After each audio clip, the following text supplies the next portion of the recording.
नमस्कार दोस्तों, देश की राजधानी दिल्ली एक बड़े जल संकट के मुहाने पर खड़ी है।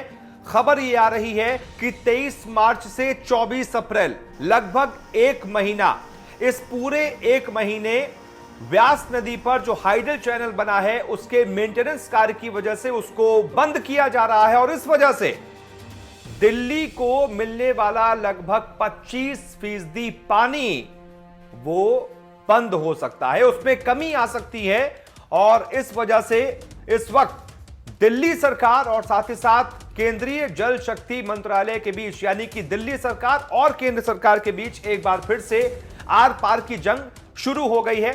दिल्ली जल बोर्ड के वाइस चेयरमैन हैं राघव चड्ढा, आम आदमी पार्टी के नेता भी हैं, वो भी ये कह रहे हैं कि इसको किसी ना किसी तरीके से आप स्थगित कर दीजिए, क्योंकि अगर ऐसा हो गया तो फिर बड़ा जल संकट पैदा हो सकता है दिल्ली में, क्योंकि इसका अपना कोई पानी का स्रोत नहीं है।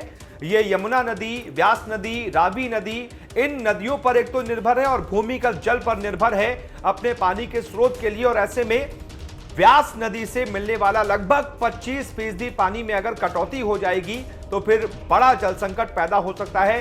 कानून व्यवस्था पर भी इसका असर पड़ सकता है। मारपीट की नौबत लोगों में आ सकती है, क्योंकि उस वक्त पीक पर होगी पानी की डिमांड। और ऐसे में अगर आप ये करेंगे, अगर केंद्रीय मंत्रालय इस चैनल का मेंटेनेंस कार्य के चलते इसको बंद कर देगा तो फिर दिल्ली एक बड़े जल संकट की तरफ आगे बढ़ जाएगा।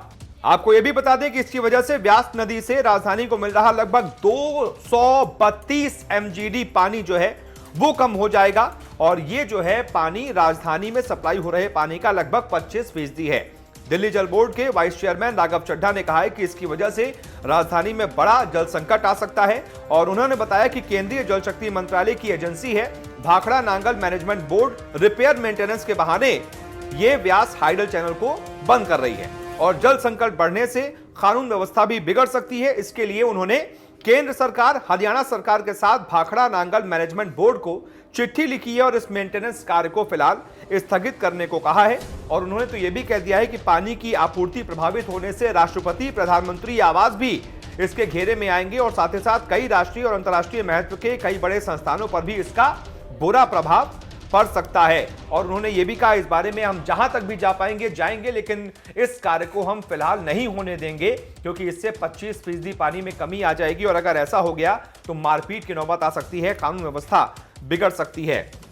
तो देखते हैं इस बारे में दिल्ली सरकार की तरफ से, दिल्ली जल बोर्ड की तरफ से एक तरीके से आपत्ति जताने के बाद क्या केंद्रीय जल शक्ति मंत्रालय इस बारे में कोई और फैसला लेता है, अपने फैसले को स्थगित करता है, या फिर क्या होता है। आप बताइए क्या होना चाहिए। आप अगर दिल्ली के निवासी हैं तो आप बताइए आपका रिएक्शन क्या है इस खबर को सुनने के बाद। खबर को लाइक कीजिए, शेयर कीजिए, चैनल को सब्सक्राइब कीजिए। बहुत बहुत शुक्रिया।